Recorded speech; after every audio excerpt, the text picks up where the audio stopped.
las partes. Sigo un patamar extenso. Vamos de nuevo.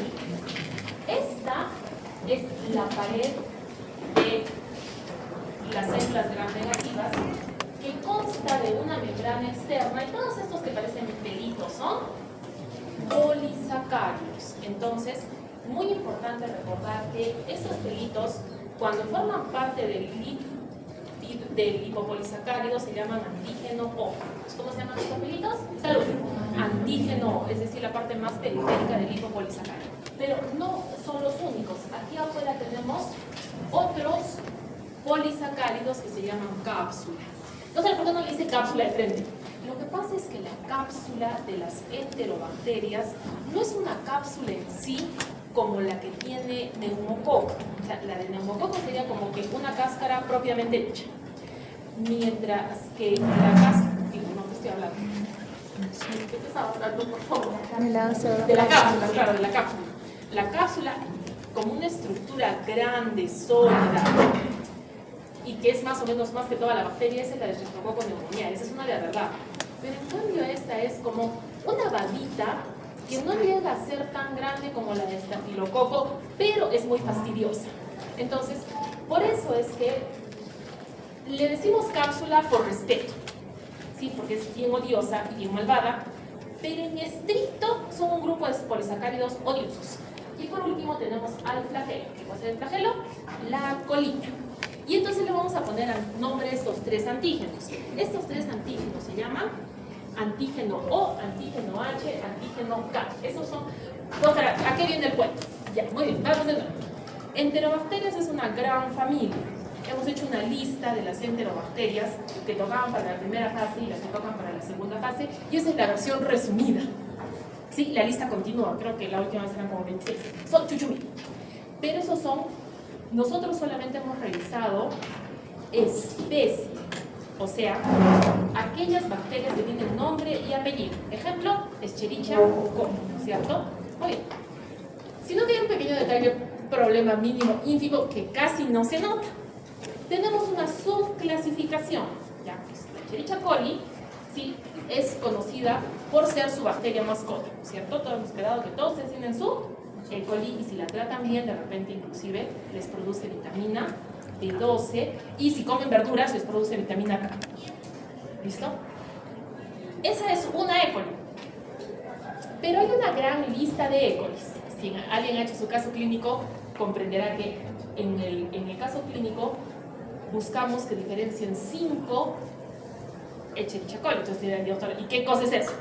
Serotipos. ¿De dónde se sacaron los serotipos? De las partes de la bacteria.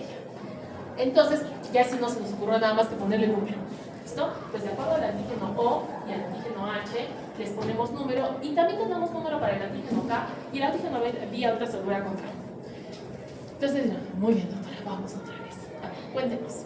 ¿Qué cosa es un serotipo?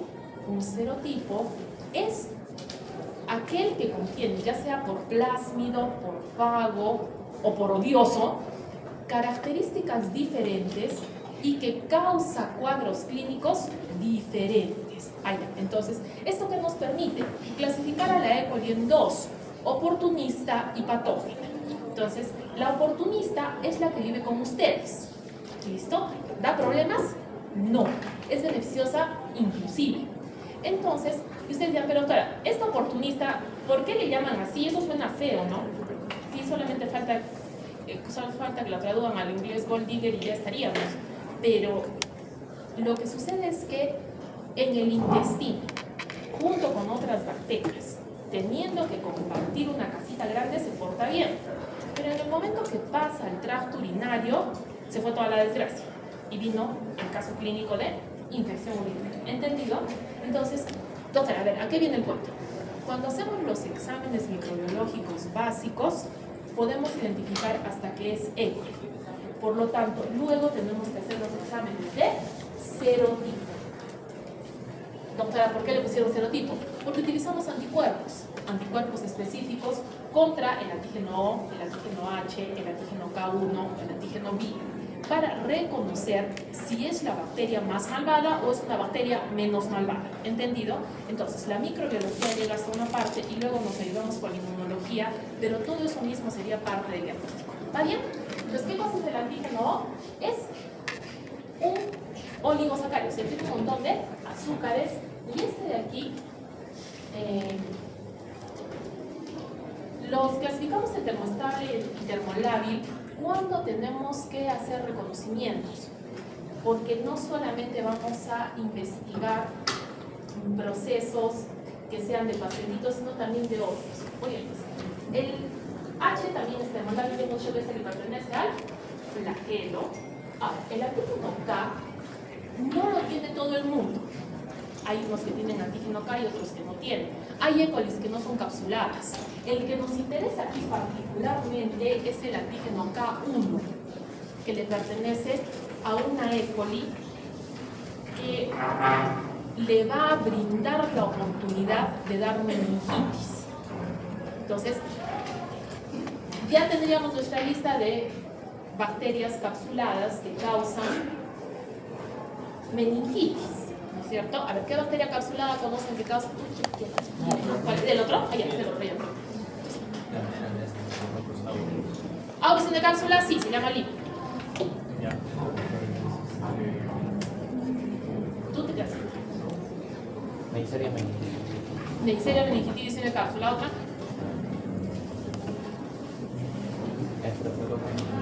Estreptococcus, neumonía y Neisseria meningitis son muy buenas. Tú eres Miguel, creo. Sí. Miguel, ya está. Pues me parece que ya has ganado el silencio, ¿no es cierto? Es la cuarta. Sí, Danica. Hemófilus influenzae de tipo B. Tenemos otro que causa meningitis y que se llama cápsula.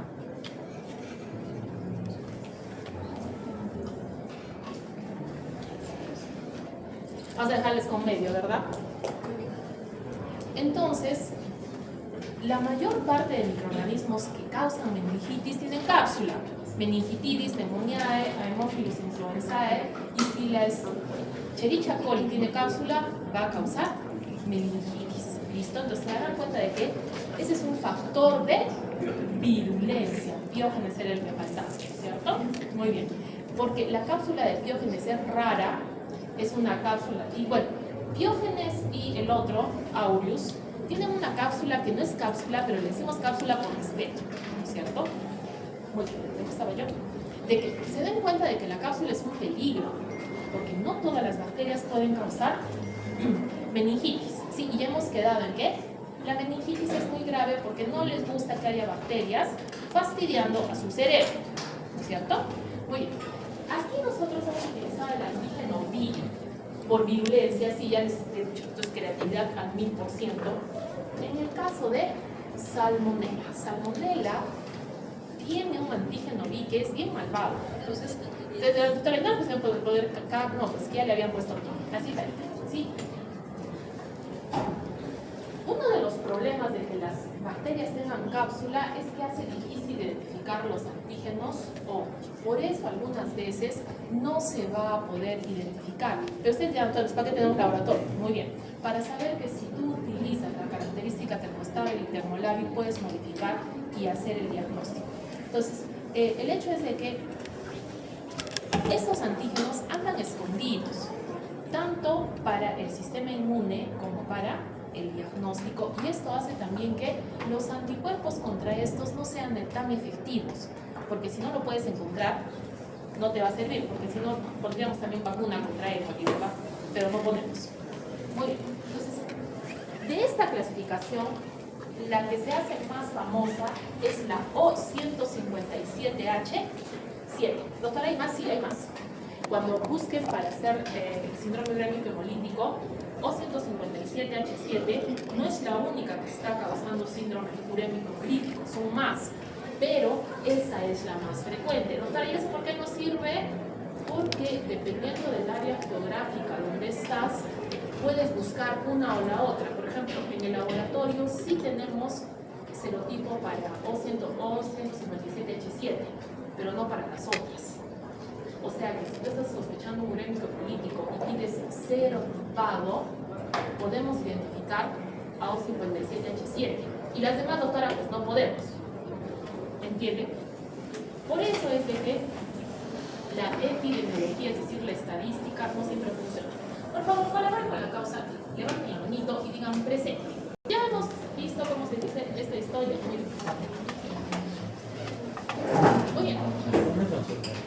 Entonces, el lipopolisacárido tiene un antígeno, ¿verdad? Dentro de su estructura. Es ese, es el mismo. Es ese. Es el mismo. Acaba de decirse así.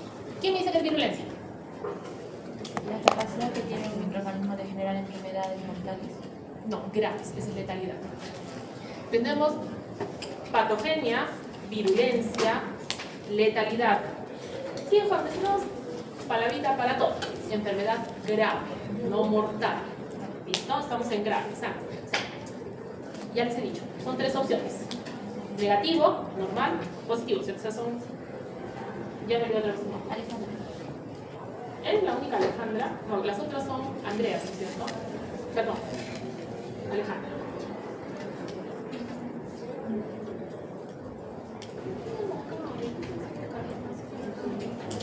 Ah, tenemos atrás. Entonces, como les había dicho, esta sí hay que aprenderse. El N-acetilneuramínico es el componente de la cápsula K1 y eso hace que la E. coli sea capaz de generar meningitis, pero en recién nacidos. A ustedes no les va a dar esa meningitis porque ¿cómo se consigue esta E. coli?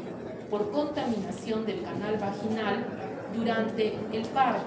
El canal vaginal está al costado del intestino y por la secreción las enterobacterias pueden avanzar. Entonces es muy importante que el parto, por eso cuando tengan un parto van a ver que le hacen una higiene especial a la pacientita, inclusive con un antiséptico que es color moradito, lavanda bonito, que es permanganato de potasio. Y de esa forma tratan de disminuir la cantidad. Pero si es que esta pacientita tiene infección, estamos arruinados porque ella misma tiene más bacterias y eso puede perjudicar al recién nacido. No necesariamente durante el embarazo, porque la placenta trata de limitarlo, sobre todo durante el parto, porque ya hemos dicho que al pasar por el canal del parto se puede llevar de la A a la Z, ¿no es cierto? Puedo poner mi lista ahí, cuáles son todas las bacterias que se pueden pasar en la pobre criatura. Muy bien. El pili le da muchísima fuerza de unión. Hay que aprender algunos cuantos pilis. Este pili B se une al receptor galactosa o galgal que es del sistema urinario. ¿Por qué es importante eso? Porque la bacteria E. coli que tiene el pili B puede quedarse de forma permanente en el sistema urinario. O sea que mi paciente va a tener infección urinaria casi diarios.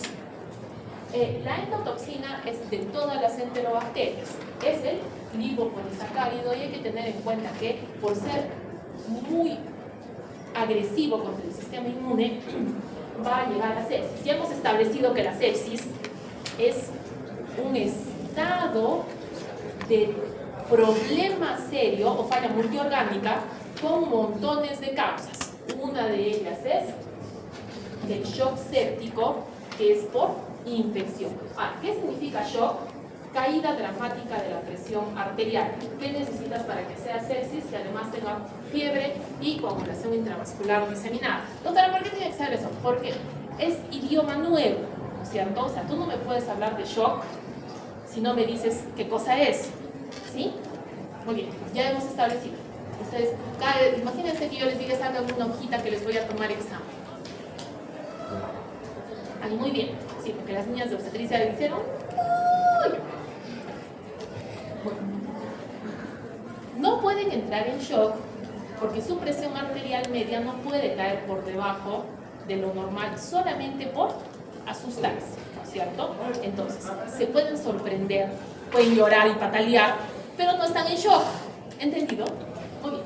Luego tenemos las exotoxinas. ¿Qué son las exotoxinas? Son proteínas y estas se van a liberar generosamente dependiendo de la bacteria. ¿Todas tienen exotoxinas? No, pero estas son específicas, ¿no es cierto? Ahora, esta de aquí la vamos a aprender. La termolabin es la peor de las toxinas de E. coli enterotoxigénica. Ergo, todas las E. colis tienen toxina enterotoxina dermolábil, no, solamente el serotipo que es enterotoxigeno. Y la otra, esta de aquí es la Shiga-like. Doctora, ¿por qué es el Shiga-like? Porque la que hace todo este show es la toxina Shiga, que le pertenece a Shigella, de ahí viene el nombre. Pero esta se comporta igualito, sino que es diferente bioquímicamente y es producida por Equal. Entonces dijeron, lo más fácil del mundo, le ponemos parecida a Shiga, sino que en inglés suena más fácil porque sí tiene, ¿no es cierto?, esa terminación, Shiga-like, ¿cierto? Entonces quedó, pero por eso dicen, me encanta cuando dicen, la E. coli que produce toxina Shiga. A ver, señor, es como que ustedes me digan que el estudiante de medicina que tiene ojitos de marciano no puede, ¿no es cierto? Son cosas distintas, ¿listo? Entonces, se le comieron la parte donde es semejante, pero se comporta muy parecido. Y luego, no todas las bacterias tienen plásmido, pero los plásmidos, ¿qué cosa les confiere? Resistencia a antibióticos, producción de exotoxinas o producción de factores de virulencia. O sea que si me encuentro una enterobacteria con plásmido, estoy arruinada. Y mientras las enterobacterias conversan, se van pasando los plásmidos. Y esto del FAO también es bien importante porque este le va a dar la capacidad de producir toxinas a algunas de estas bacterias. Obviamente, la más famosa de las enterobacterias es Escherichia coli. Y esta de aquí es un bacilo gram negativo, es un oxidasa negativo, ya les dije, para diferenciarlo de Pseudomonas. Esta sí es, ¿cómo se dice? Peludina, o sea, tiene muchos flagelos alrededor y por lo tanto es una bacteria móvil, aparte de sus pins. Entonces, aparte de que se agarra muy bien, va a tener varios flagelos. Que lo vamos a ver en la práctica, van a ver cómo se mueve. Muy bien. Esta normalmente va a vivir en el intestino, pero también puede sobrevivir en el ambiente. Y esta es la principal fuente de contaminación del agua. Cuando dicen playa contaminada, entonces ¿dónde es? ¿Por qué? Al hacer el cultivo de una cantidad conocida de líquido, crecen muchas colonias de enterobacterias. ¿Cuál es la enterobacteria más abundante? E. coli. Entonces, cuando ustedes escuchan contaminación en cualquier sitio, laguna, playa, agua, es porque están creciendo enterobacterias en mayor cantidad de lo permitido. O sea, hay permitido, sí. Hay un límite permitido. ¿Por qué? Porque muchas de las fuentes de agua están en contacto con desagües. Obviamente, estamos hablando de poquito, pero bueno. Y por eso se le indica como contaminación. Entonces, esta de aquí puede provocar enfermedades diarreicas. Sí, pero ustedes dirán, total, vamos acabo de decir que tenemos nuestra E. coli. Sí, o sea, que les he dicho que se llama oportunista, para diferenciarla de la que es francamente patógena. Esta puede invadir, lo más frecuente es que invada el tracto urinario y cause infecciones de no son infecciones sexuales, ¿cierto? Infecciones de tracto urinario, obviamente. En los bebés, la E. coli puede causar meningitis. En cuanto al intestino, están más que todo en el intestino grueso, pero se mueven y pueden moverse hasta el intestino delgado e inclusive llegar hasta la vesícula. ¿Eso es normal? No. Eso generalmente está asociado a que haya otro problema como colecistitis o colelitiasis. También puede causar neumonía. ¿Cómo va a llegar la E. coli al pulmón? Bien fácil. Necesitamos un pacientito que se haya emborrachado, se haya vomitado encima y como trató de respirar al mismo momento de vomitar, el contenido intestinal ha pasado al pulmoncito. ¿Cómo se llama eso? Neumonía por aspiración. Doctora, pero usted ha dicho que en la flora intestinal hay un montón de microorganismos. Claro, cualquiera de ellos puede causarle neumonía. Uno de ellos son las enterobacterias. La otra opción, que el paciente entró a nadar, piscina contaminada o mar, y se respiró el agua, ¿no es cierto? Lo mismo le decimos aspiración. ¿Por qué? Porque tú no tienes que respirar agua, pero era porque se metió en un lugar sospechoso. Generalmente también está ebrio, porque hay que estar un poquito distraído para meterse muy profundo en el mar y tratar de nadar ahí dentro, ¿no es cierto? ¿O ustedes hacen eso? No, salen corriendo a la primera hora, lo cual está muy bien, ¿sí? Y entonces también le llamamos neumonía por aspiración, pero ¿qué cosa se aspiró? Un líquido que está contaminado, ¿cierto? Muy bien. Es muy importante recordar que cuando hay una operación de abdomen y se ha tocado intestino, hay enterobacterias y por lo tanto hay que cuidar la herida operatoria y por eso se tiene que curar. El curar es aplicar cierto nivel de antisépticos de acuerdo a la herida. ¿Para qué?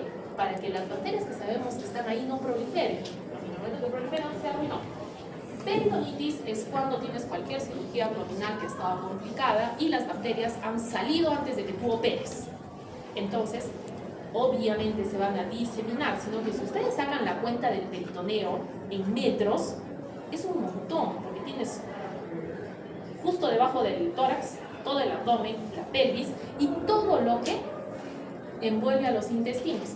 Si pones eso en estirado es muchísimo y por lo tanto la probabilidad de que se te escape parte de las bacterias, porque normalmente en esos casos se hace un lavado prolijo, o sea, agarras tu botellita de suero fisiológico y lavas para tratar de eliminar la mayor cantidad de bacterias y aspiras, igual que el dentista, pero en sala de operaciones y con la pancita limpia. Pero bueno, sí, en la boca, me hicieron la boca.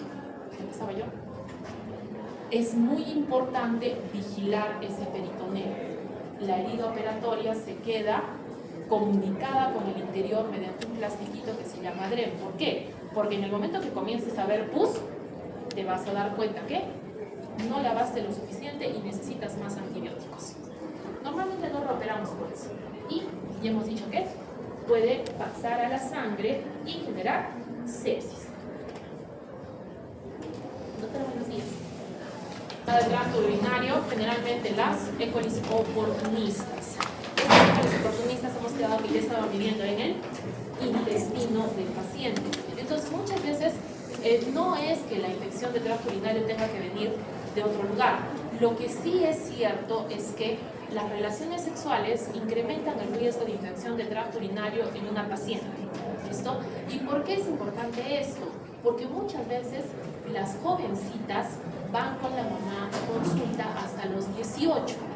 Y entonces ellas saben que han tenido relaciones, pero las molestias son urinarias. Sí, nosotros necesitamos identificar la causa y hacer, como se dice, la mejor consejería. Pero no es necesario poner a la paciente en evidencia. ¿Listo? Porque ya les he dicho, si la paciente jura que se ha infectado por nadar Dios sabe dónde, pues ¿qué vamos a hacer? ¿Listo? Lo importante es que si tiene sintomatología, se le... ¿Por qué se produce esta? Porque el TIP-T, que ya habíamos hablado, que se une a los receptores GAL-GAL, está presente. Hay otra. ¿Qué diferencia hay entre una fibra y un PIC? Ninguna. Sí, le pusieron nombre y es exactamente lo mismo. Estas AF1 y la AF3 tienen bastante adherencia. Estos tres pueden estar en la bacteria y van a agarrarse súper bien. Entonces, aquí tenemos nuevamente el antígeno K de la cápsula, ¿cierto? Eso también le ayuda. Estas hemolicinas, la H1 y la A, van a dañar a las células, principalmente a los eritrocitos, y sobre todo van a incrementar las citocinas. El incremento de citocinas hace que haya más inflamación y más daño para el órgano. ¿Listo? Entonces, generalmente, las enterobacterias es como que nadan a través de la secreción vaginal que está cerca al peritoneo. Eso va a suceder en todas las damas. Y por lo tanto, ellas van a ir nadando y van a llegar ya sea al tracto vaginal como al orificio externo de la uretra. Por eso es que lo más frecuente es que haya uretritis. ¿Quién me dice cómo reconocemos a la uretritis?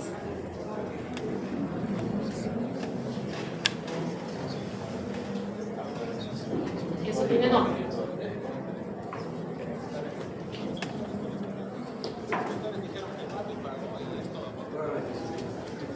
¿Qué es disuria? ¿Ya? ¿Algún qué más? ¿El ¿Qué? No te escuché otra vez. Muy bien. Entonces, no son esos términos. ¿Cuáles son los términos?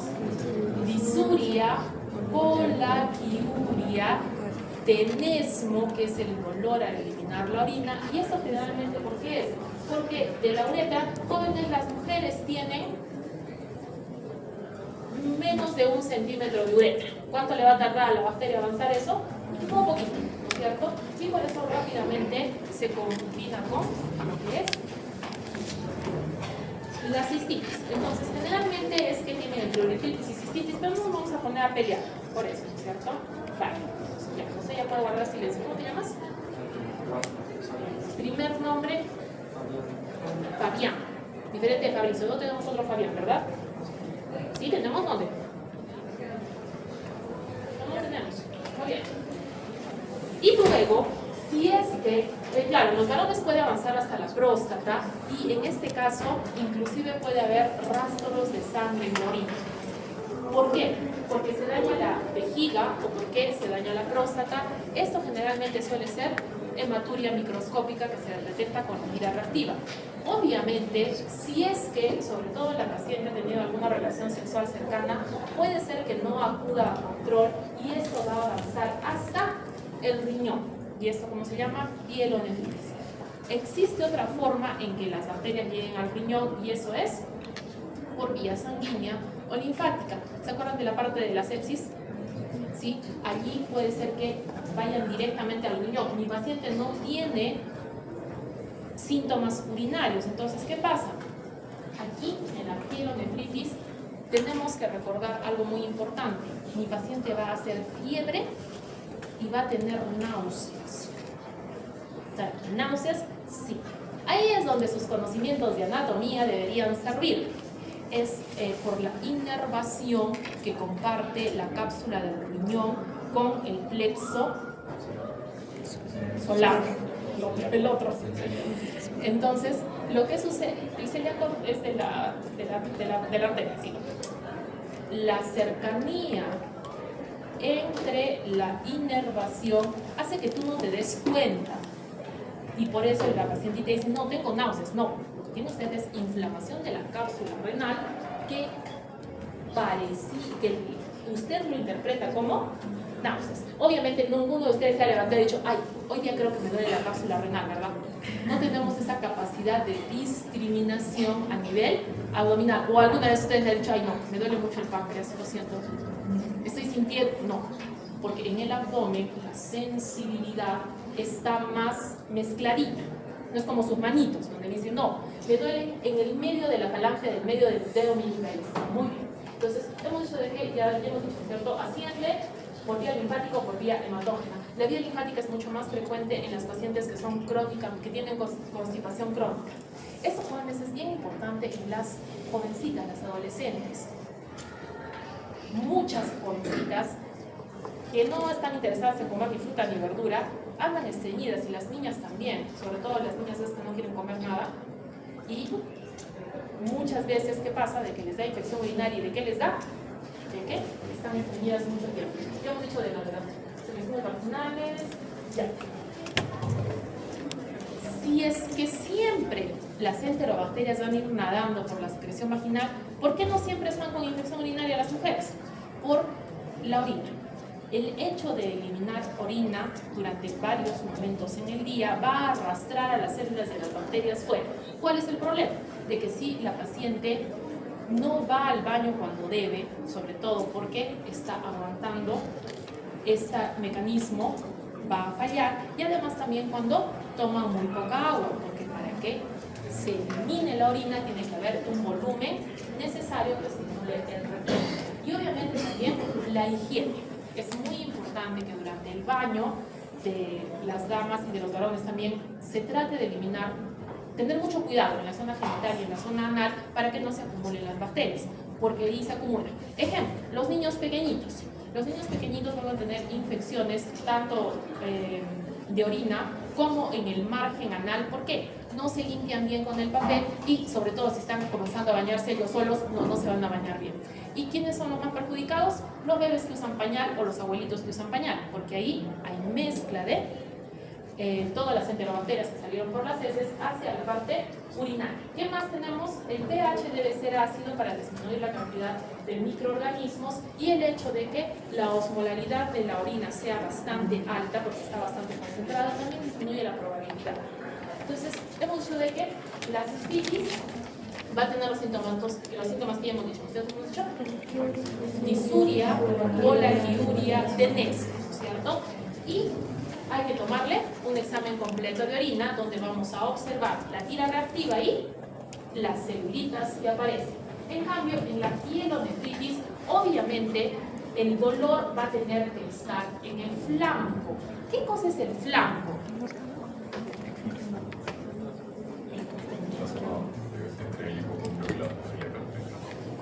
Muy bien. Hay un damero que tiene 9 espacios y divide al abdomen en 9, ¿no es cierto? Sí, me parece genial cuando me dicen que es un cuadrante de 9 espacios. No, el cuadrante es de 4. Estos son dos cosas distintas. Entonces, el flanco está entre hipocondrio e hipogastrio, no te fosiliaco. ¿Para qué les escucho? Jóvenes, aquí, ¿qué cosa existe? Los puntos renoureterales superior y un poquito más abajo en medio. ¿Qué estás tratando de apretar? La cápsula y la pelvis. ¿Listo? ¿Y cómo se llama la parte posterior? Chévere. No. Esta es la fosa lumbar, porque está en la parte lumbar y es justo donde no hay hueco. ¿Sí? Ya hemos quedado en que se llama probando anatomía. Yo no puedo soportar más gente que esté llevando anatomía a mí.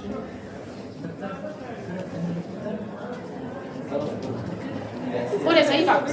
¿Cómo te llamas? Fabricio. Muy bien. Listo. Entonces, ¿qué es lo que pasa? Aquí adelante están los puntos renoureterales y cuando pones tu manito encima de la fosa lumbar, empuñas y golpeas, eso se llama puño percusión. ¿Qué cosa estás haciendo? Sacudiendo la cápsula del riñón y el paciente va a gritar. ¿Por qué? Porque está inflamada. Entonces, esos, como les dije, náuseas, vómitos y los escalofríos por la fiebre. ¿Puede o no puede tener la sintomatología de infección baja? ¿Por qué? Puede ser ascendente, pero también puede ser que vaya directamente por otra vía. ¿Listo? El problema es que la pielonefritis, jóvenes, es una infección grave. Las pielonefritis se hospitalizan porque esa bacteria ya está a nada de llegar a la sangre. ¿Sí? ¿El riñón es pura sangre o no? Todos son glomérulos y capilares y los tubitos, o sea, la mitad es sangre, la mitad es riñoncito. Por lo tanto, es peligrosa, ¿sí? Eso no está para ir andando por la calle. Vamos con las patógenas. ¿Cuántas patógenas tenemos? 5, todas con siglas, ¿listo? La enterotoxigénica va a tener, como les dije, la termolaria y la termoestable. Muy bien, jóvenes, ¿qué toxina conocen que actúe en el intestino e incremente la cantidad de AMP cíclico?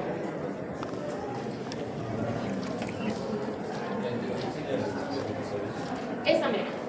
Y justamente tiene la misma cantidad de subunidades y la misma cantidad y el mismo mecanismo de acción. Y ustedes dirán, o sea, ¿por qué no le ponemos el mismo nombre? Se llama por eso enterotoxina, criaturas. Sino que la termoestable, esta de aquí, actúa a nivel de guanilato ciclasa. Tiene un mecanismo semejante, pero no es lo mismo. Es distinto. Entonces ustedes dirán, a ver. ¿Todas las enterotoxinas funcionan igual? No. La enterotoxina termolábil se parece a la enterotoxina termoestable de Staphylococcus aureus por su composición en segmentos A y B y por su capacidad de incrementar el AMP cíclico mediante la liberación de la adenilato ciclasa para que haya mayor salida de agua y electrolitos. ¿Listo? Entonces usted dirá, Entonces se parece a intoxicación alimentaria, se parece un poco. ¿Tú eres? Renato, ¿estás en mi lista? No. Muy bien. Obviamente, esta E. coli enterotoxigénica va a estar generalmente en aguas y alimentos. Este es muy frecuente, esta es la de la ensalada. En cualquier lugar su mamá les ha dicho que de preferencia ensalada cruda no. ¿Por qué? Porque no sabes cómo se han regado estas plantitas. Entonces, ¿qué es lo que va a generar? Todos ustedes han sufrido de esto. Porque cuando los niños, los lactantes, recién están comenzando a comer, están siendo atendidos, es fácil que haya contaminación por esta. Y como no conocen a la bacteria, les va a dar diarrea. También es responsable de la diarrea del viajero. ¿Por qué? A ver, ustedes en este momento se pueden comer los sanduchitos con lechuga, cebolla y están libres de enterobacterias. Esas no, si vienen de este país no, puede ser que tengan menos o más cantidad, depende de qué tanto las han procesado, pero puede ser que por ahí tengan alguna enterobacteria, sobre todo de estas. ¿Y se van a enfermar? No. Ahora, con esa misma, así, con toda su valentía,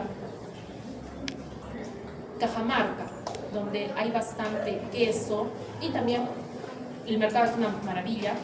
Si se van a Cajamarca y deciden, ay no, pues yo me como un sándwich igualito que lo que me como en Arequipa, ¿se enfermará? Sí, muy bien. ¿Por qué? Son otras bacterias. La diarrea del viajero le puede dar a cualquiera. En el caso de ustedes es menos probable porque sí estamos expuestos a estas enterobacterias en las verduritas. ¿Por qué le llaman del viajero? Sobre todo porque en la Unión Europea, Estados Unidos, Canadá, Australia, hay un límite para enterobacterias en las verduras que se mide y si es que no se cumple, esas verduritas no van a los seres humanos. Por eso es que las personitas que vienen de viaje del extranjero, alguien le iba a poner un puntito, no me acuerdo. Entonces, ¿ha quedado claro?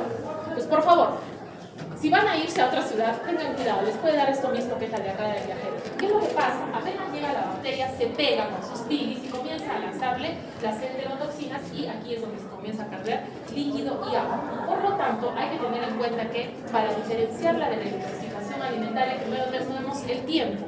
La intoxicación alimentaria son 6 horas, aquí necesitas que la bacteria se reproduzca y comience recién a producir la enterotoxina. Todo lo demás se parece, hay dolor abdominal, náuseas, vómitos y la diarrea es acuosa. La única diferencia es que tiene que ser alguien que esté comiendo algo nuevo y que también puede ser un bebé. Entonces, la enteropatógena hace que se paralice el enterocito. ¿Listo? Se pega y lo paraliza y por lo tanto deja de absorber. Pero como está paralizado, también se va a morir y luego se va a perder. Entonces aquí se está perdiendo líquido y sobre todo el moco del intestino que existe para defender va a aumentar. Entonces esta de aquí puede causar un poco de fiebre, lo cual es diferente a la enterotoxigénica, porque esta sí necesita un poco más de tiempo para atacar a las celulitas. Y el caso de este es que ha aumentado el moco. Esto generalmente es bien frecuente en el pañal. Las mamás van a decir, no, he visto un moquito. Ya sabes, ¿de qué es ese moquito? Del intestino que está tratando de defenderse y las celulitas que al quedar paralizadas van a morirse también y se van a caer. Luego queda la enterohemorragia. Hemos dicho que esta de aquí va a comenzar a producir la verotoxina o toxina semejante a la toxina Shiga o Shiga Light, es la que va a atacar a qué nivel, a nivel de ARN, va a impedir que se sinteticen las proteínas y va a hacer bastante daño. Entonces, esta celulita va a morir de una forma cruel, pero esa toxina también se va a diseminar y de ahí es que viene el síndrome urémico hemolítico. Entonces, es curioso, la enterohemorrágica aparte causa síndrome urémico hemolítico, no es por lo mismo, ¿sí? La hemorragia aquí es porque la célula muere de forma cruel y por lo tanto va a haber pérdida de sangre. Esta de aquí está asociada a carne contaminada que está mal cocida. ¿Por qué? Por las hamburguesas, porque varias veces ha pasado de que las hamburguesas simplemente las cocen de un lado, las cocen del otro y del centro están cruditas y ahí la bacteria está nadando. Obviamente, si es que es una carne certificada, reconocida, que no está contaminada, porque cuando la carne está sellada al vacío, teóricamente no debería tener bacterias. Pero por eso es que recomendamos que la carne se cocine, ¿sí? Porque también puede pasar cuando la carne está en término medio, no tiene sangre ahí, nada, ahí puede ser que una E. coli enteromorrágica esté nadando. ¿Listo? Pues generalmente, ¿qué cosa es? El antecedente de haber comido carne, más frecuente es el caso de los bovinos. ¿Y qué pasa con la enteromorrágica? Va a tardar un poquito más de tiempo. ¿Listo? Porque tiene que producir la toxina y matar a la célula. Este de aquí, al comienzo, no va a tener diarrea sanguinolenta, pero después sí. O sea que va a ir progresando. Y cuando aparece ya la diarrea sanguinolenta, es muy, muy doloroso y el pacientito obviamente se va a preocupar. ¿Qué pasa después? Si se complica, porque no siempre se complica, si es que se logra resolver a tiempo, no va a haber SHU, pero si no, sí va a haber SHU. Entonces vamos con el SHU, síndrome hemolítico urémico. Comencemos con la U. ¿Para qué sirve la urea en un examen de sangre? Yo pido urea, ¿qué estoy pidiendo?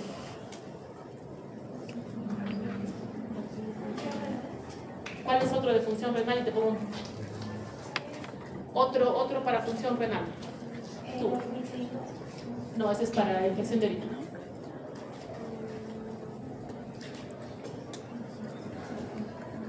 ¿Cómo te llamas? Eres la única. Fiorella, tenés otra. No creo que es la única, ¿cierto? Hay otra. Fiorella. ¿El apellido es cómo? Muy bien. Entonces, en el caso de la uremia, estamos hablando del incremento de productos nitrogenados. ¿Cuáles son los productos nitrogenados? BUN, urea y creatinina. Estos de aquí me indican función renal, o sea, ha ido a matar al riñoncito. Y hemólisis, obviamente, es hemólisis, ¿no es cierto? Pero esta toxina puede actuar a nivel del endotelio. ¿Dónde tenemos endotelio? En todo lado. Entonces, cuando la infección es por una E. coli productora de Shiga-like, neurotoxina o toxina semejante a la Shiga, lo primero que va a haber es dolor, diarrea, luego va a aparecer heces sanguinolentas y por último, esta se va a expandir, va a ir a matar glóbulos rojos y esto va a causar disminución de plaquetas. ¿Cómo se dice disminución de plaquetas?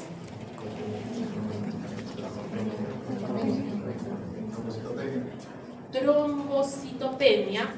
¿Y cuál es el límite?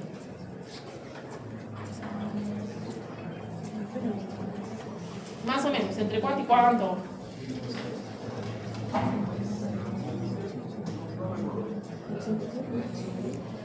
Qué bonito. No, el nombre. A ti ya te puse punto. Yo te puse participación, sí. ¿Cuántas participaciones tienen derecho? Una por clase, gracias. Pablo, eres el único Pablo que yo recuerdo. Ya. 150.000. Esas son cosas que tienen que saber. ¿Listo? Entonces, ¿qué es trombocitopenia? Cuando en el examen de hemograma tengo menos de 150.000 plaquetas. Y por último, el daño renal se va a expresar por el incremento de urea, creatinina y BUN. ¿Por qué hago hincapié en eso? Esa es la tríada de SHU. ¿Cómo sé que el paciente tiene SHU? 1. Anemia hemolítica microangiopática. 2. Trombocitopenia. 3. Falla renal o uremia. ¿Entendido? ¿Sí? Entonces, el SHU es imperdonable. ¿Qué cosa es SHU? Síndrome hemolítico urémico. ¿Cuáles son las características del SHU? Anemia, anemia hemolítica microangiopática, trombocitopenia. No, pero hay que hay varios tipos de anemia hemolítica, sí hay varios tipos de anemia hemolítica y eso se deberían saber. Pero bueno, yo sé que han hecho sangre el semestre pasado. ¿Sí? Entonces comiencen a apuntar y a aprender. ¿Qué estaba yo? Ah, ya, uremia, que es lo mismo que falla renal o insuficiencia renal aguda, que se mide por la cantidad de productos nitrogenados que ya les he dicho que son 3. El problema es de que tienes endotelio en todos los vasos sanguíneos de tu cuerpo. Si no se controla esto, va a comenzar a dañar cosas importantes como el cerebro, ¿no es cierto? Enteroinvasivo, como lo dice su nombre, va a ir y va a matar personalmente a la bacteria y va a comenzar a penetrar. Esta de ahí es porque el plásmido tiene el gen de invasión, ¿sí? Aquí vamos a ver que las heces son sanguinolentas mucho más rápido. O sea, en la otra primero tenía heces líquidas y luego heces con rasgos de sangre. Estas no. Estas sí son heces con bastante sangre. ¿Cómo se llama cuando las heces tienen sangre? Sí, es eso. Sí, Sofía. No, ese es cuando ya se digirió. No, melena es cuando está digerida. Tienes productos de hematoquesia, es cuando hay tiras de sangre encima, que esa vendría a ser la de la hemolítica. Tú eres Maciel y estás en mi lista. ¿En serio? No estás en la lista. Entonces, ay, ¿por qué lado? ¿Dónde te pongo el punto?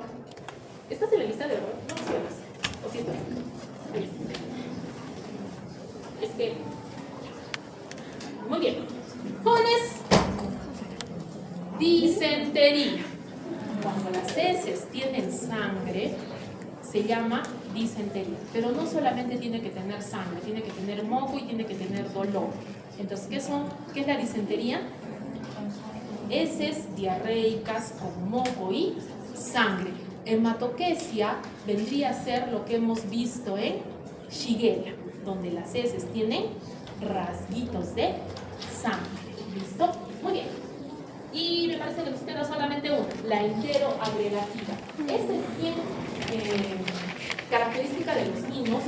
La presencia de sus fibras hace que formen una biopelícula o biofilm encima de las celulitas y les quitan toda la capacidad de absorber y se van extendiendo como la nata que ya hemos explicado de cuando dejan el mandil remojando, ¿cierto? Y regresan a los 3 días o a la semana y tienen una nata, ya es un biofilm. Lo mismo, sino que encima del intestino, lo que hace que no haya absorción de nutrientes ni de líquido y mi niñito se desnutra y se deshidrata.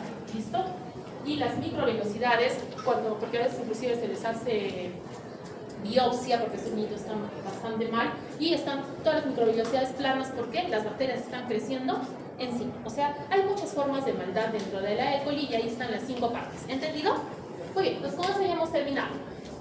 ¿Qué muestra necesitas? Pues depende. Litios de cefalorraquídeos si sospechas que tiene meningitis, esputos si sospechas que tiene neumonía por aspiración y así sucesivamente. ¿En qué cultivamos? Esto sí tienen que aprender de ley, imperdonable.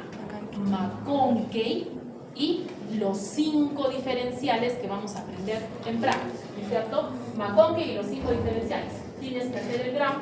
Los 5 diferenciales son estos, la prueba bioquímica. Luego haces el vertibiograma y hemos dicho que los serotipos se hacen con la colonia y anticuerpos especiales para saber cuáles. Se puede hacer detección de enterotoxinas, sobre todo para saber, porque han visto que hay un montón de enterotoxinas. Tenemos la termolable, la termostable, la que se parece a Shiga y otras más. Entonces, cuando tienes un caso de diarrea, sí sería ideal tener un kit donde identifiques qué enterotoxina tienes. Esta API es un kit chiquitito, como el ELISA, como una tirita de... Sí, conocen el ELISA. Como los pocitos del ELISA, sino que allí haces varias pruebas al mismo tiempo con la misma bacteria para poder diferenciar a las enterobacterias. Y obviamente tenemos que recordar el sedimento urinario que ya hemos estudiado en práctica, ¿cierto? Más de 5 leucocitos por campo es patológico, más de 5 bacterias por campo. Y por último, los piocitos habíamos dicho que son acúmulos de leucocitos que generalmente por haber peleado con la bacteria están activados y se apelmazan, es como que también se vuelven pegajosos. ¿Cómo se llama cuando hay piocitos? Piuria. Y obviamente entre tener leucocitos y tener piocitos está peor. La probabilidad de que sea pielonefritis es más alta. Y por último, el urocultivo se cuenta por mililitro. O sea, doctora, ¿qué pasa? ¿Cómo sabemos que son 100.000 unidades formadoras de colonias? Las cuentas. Si tienes 100 colonias o más, tienes más de 100.000. Doctora, ¿qué pasa si tengo 10 colonias? Pues depende del paciente. Si es una paciente embarazada, se reporta. Si es un paciente que ya ha estado en tratamiento y que solamente ha venido para un urocultivo de control, tiene 10 colones, pues está mal, no debería haber ninguna. ¿Entendido? Entonces depende. ¿Y cómo se cuenta? Agarras el marcoque y comienzas a contar. Entonces, si tienes más de 100, son más de 100.000. Ese hay que guardarse para toda la vida, porque te lo reportan así. Menos de 100.000, más de 100.000. O sea, te están diciendo si parece infección, no parece infección. Y aquí lo que hemos visto más antes, ¿no es cierto? Leucocitos, hematíes y las que parecen arenita, bacterias. El frasco de orina tiene que ser estéril para que se pueda hacer urocultivo. Este es el frasco de heces. ¿Cómo se llama el cultivo de heces? Coprocultivo, lo vamos a hacer la próxima semana, pero solamente se hace coprocultivo de deposiciones diarreicas. Si el paciente tiene las heces formadas, lo único que va a crecer son las enterobacterias que normalmente viven en el intestino, ¿no es cierto? Muy bien. Generalmente en ITU vamos a comenzar con cotrimoxazol. Los aminoglucósidos que siguen son genta-amica y si es que la cosa está grave, ceftriaxona. El ciprofloxacino era una maravilla dentro de las fluoroquinolonas, pero tiene un nivel de resistencia horrible. Actualmente ya casi no damos ciprofloxacino porque la cantidad de resistencia es muy alta. En la diarrea generalmente no se dan antibióticos porque pueden empeorar el cuadro clínico. Eso van a ver. Puede ser que estimulen a la bacteria que estaba produciendo toxina Shiga que se ponga más odiosa y más agresiva. Por eso no siempre se usa.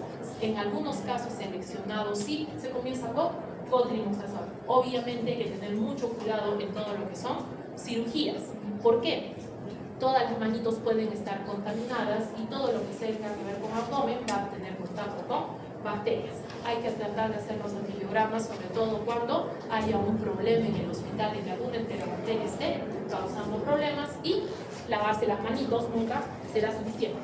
Y con eso se acabó la fase. El examen es el próximo miércoles a las 12.